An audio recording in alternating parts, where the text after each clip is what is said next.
Olha, amor, esse é meu quarto novo. Do hotel novo, do house novo. É, bem melhor do que o outro, né? Você não acha? Eu gostei muito mais. Olha aí, olha lá. Eu gostei muito mais desse.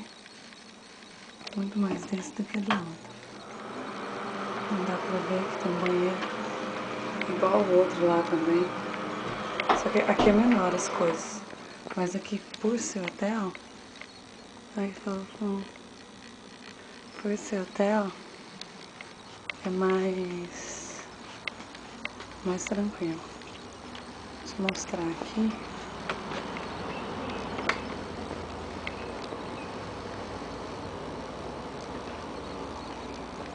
Como que é aqui fora. Lembra daquele filme que a gente assistiu, o Identidade? Eu acho bem parecido. Eu acho que eu tinha falado, eu tinha feito um outro vídeo de manhã, mas eu acho que ficou muito claro. Lá do outro lado mora um povo também, aqui também. Vou lá embaixo, que é onde tem a máquina de café, que a gente toma todo dia.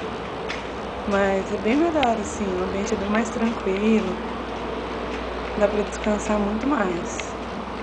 Bem mais do que no outro house. Tá bem mais sossegado. Aqui do outro lado também, ó. Tá vendo? Não é tão tranquilo como o outro. Aqui é uma área mais, tipo, mais calma.